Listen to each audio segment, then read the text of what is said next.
And now, stand by for Blackstone, the Magic Detective. What are you doing, Rhoda? Setting up a shoe store? With all these shoes, you mean? Yes. That's not a bad idea, that. Except that loads of them haven't any mates. I'm afraid there aren't enough one-legged customers to make it a paying proposition. Well, what are they for, Rhoda? Oh, most of these are shoes that have been used in some act. Some of them are ones Blackstone has used, and others belong to other magicians, and the boss has collected them. Well, what's this pair of riding boots? What's the story on them? Oh, hi, Blackstone. Hello, Rhoda. Done? Oh, I see you're cleaning the shoe closet. Yes, Don was just asking about the riding boots. Tell him the story, Blackstone. Well, Don, high over the Hudson, there was a huge, old-fashioned mansion. An old spinster had lived there until recently, but she died and left it to her nephew, Ben Rogers. One day, Sarah Jenkins, his aunt's old housekeeper, called him and asked him to come out. She was a good woman, Mr. Ben, and she meant well when she said I was to be allowed to live here till the old house was sold. She knew that this house was your home, Sarah, that you loved it. Well, as if tonight it ain't my home no more. What do you mean? I'm moving. But why? Well, there ain't nobody can make me stay one more night in this here house. What's happened? He lived here for 35 years. Well, I never was one to hold with haunts, Mr. Ben. Haunts? You mean the house is haunted? Oh, come now. I always said that ghosts was caused by something most folks had it before they went to bed. I always said that a sin on your soul could make you dream of ghosts. But I ain't got no sins, I think. And I eats light and sensible. Tell me more about it, Sarah. Well, it ain't fitting to discuss the supernatural, Mr. Ben. For somebody who doesn't believe in ghosts, you're letting a creaky board or whatever it is upset you terribly. Mr. Ben, I do believe in ghosts now. You mean you've seen something? I've seen plenty. I wake up in the night and I've heard footsteps. Footsteps are clumping up the stairs, clumping around the halls. And then last night... Yes? Last night I was lying in my bed, and I seen the red moonlight playing on the carpet. And into the light, there came a pair of riding boots, high and shiny, with that moonlight a-glinting off the polish. But there wasn't nobody wearing them at all. They was walking around on their own legs. You're sure of this? Oh, as sure as I'm sitting here talking to you, Mr. Ben. But there must be some explanation, Sarah. Well, that's what I don't want. That's why I'm getting out of this house that's been my home for so long. There's evil here, Mr. Ben, and it's walking the floors at night. I don't want no explanation of evil. You go into town and stay at my house tonight, and I'll stay here. I'll get the phone. I stayed there that night, Mr. Blackstone, and just as I was dropping off to sleep, I heard the steps coming up the stairs, just as Sarah said. And then I saw the boots. They were walking by themselves. You're sure of this? I'm positive. You're sure there wasn't a man dressed in black wearing those boots? A man you couldn't see in the darkness? There was moonlight, Mr. Blackstone. There was no one in those boots. Can you take me out to the house tonight? Yes, I'll take you, but I certainly don't like the idea.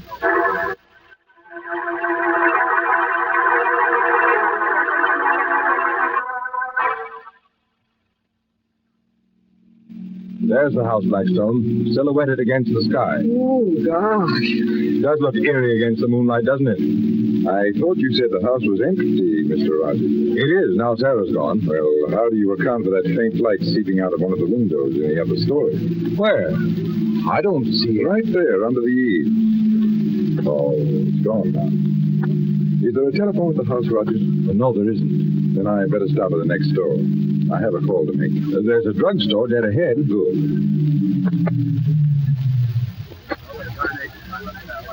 I'll just be a moment.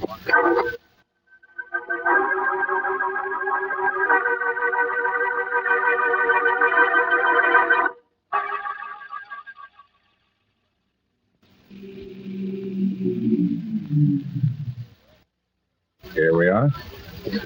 Have you got the flashlight, Rhoda? Yep, right here. I'll lead the way. Ooh, I've got goosebumps. There's something uncanny about walking into a house that we know is haunted. Sort of like acting for what we're going to get. Oh, come now, Rhoda. You're not afraid, are you? No, but I'm careful. I have the key here.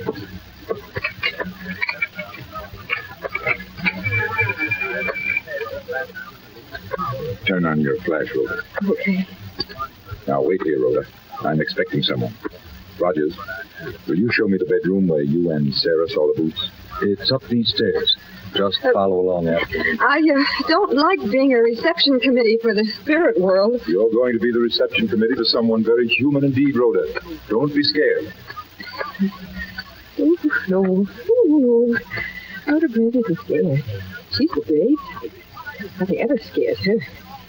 Those teeth I hear belong to two other guys. Hey, that's not the right thing to say. There's nobody here but me and the ghost. Guess I better admit they're my teeth. Do ghosts have teeth? But, I'm hearing things. Oh, no, I'm imagining it. I know I am. I've got to be. They're coming closer. The footsteps. I hear them. Blackstone! Blackstone! Help! The walking food! Where's the head of the stairs? They're walking toward me. They're coming down the stairs. Open up! Open up in there! It's the police! Open up in the name of the law!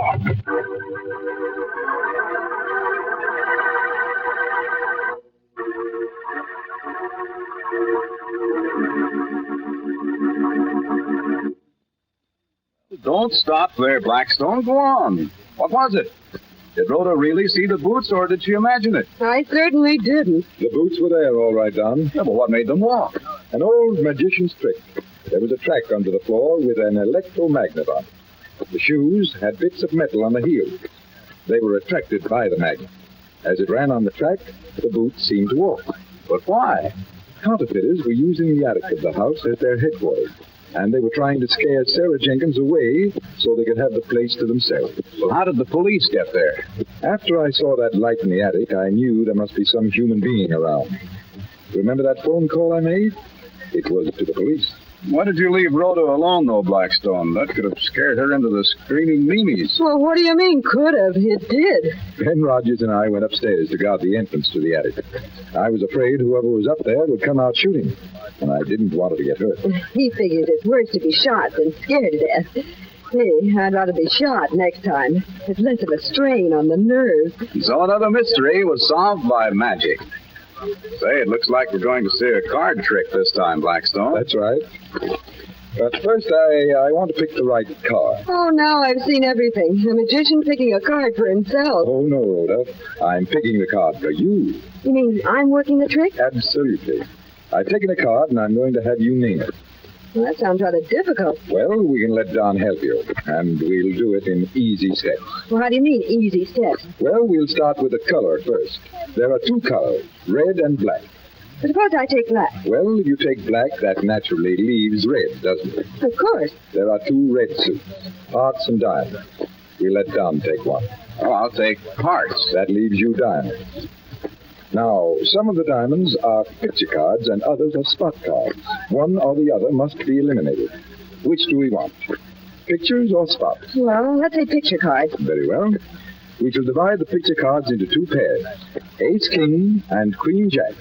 Now, which pair do you want, Don? Queen and the Jack. All right, Rhoda. There you are. The Queen and the Jack. Which do you take? The Queen or the Jack? I'll take the Queen. And the trick is done. That leaves the Jack, and there it is. The very card I'm holding in my hand. Look at it, Rhoda. The Jack of Diamonds. Say, Blackstone, what did you do? Make us read your mind? Well, just about, Don. It was a good trick, wasn't it? Well, I'll say it was a good trick. I'm completely flabbergasted. Well, get yourself unflabbergasted, and I'll be back to tell you how easy it really is.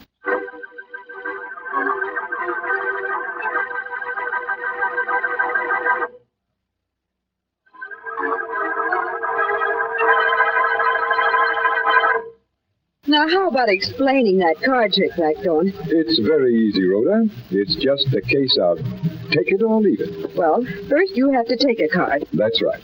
You always take a picture card because that saves time. For instance, take the King of Spades. But you know the card and I don't. That's right. First, I ask you to pick a color. If you say black, we keep it. But if I say red, what then? Well, since you've taken red, that leaves black, doesn't it? Yes. So I ask Don to take a suit. I take the spades. Good. That gives us spades. But if you had said clubs down, it would leave us spades. Oh, now I'm beginning to get it. Then you do the same thing with picture cards and spot cards. If you say picture cards, we keep them. If you take spot cards, we eliminate them. And that gives us 2 pairs of picture cards, the ace king and the queen jack. And whichever you take, we keep the right pair. In this case, the ace and king. I ask you to take one? And if I take the ace, that leaves you with the king right there in your hand. Exactly. But if you take the king, I hand you the card and I say, you took the king, and now you have it. And there's a trick that everybody can do the first time they try. I hope you like that trick, ladies and gentlemen. And until next time, this is Blackstone saying good magic and goodbye.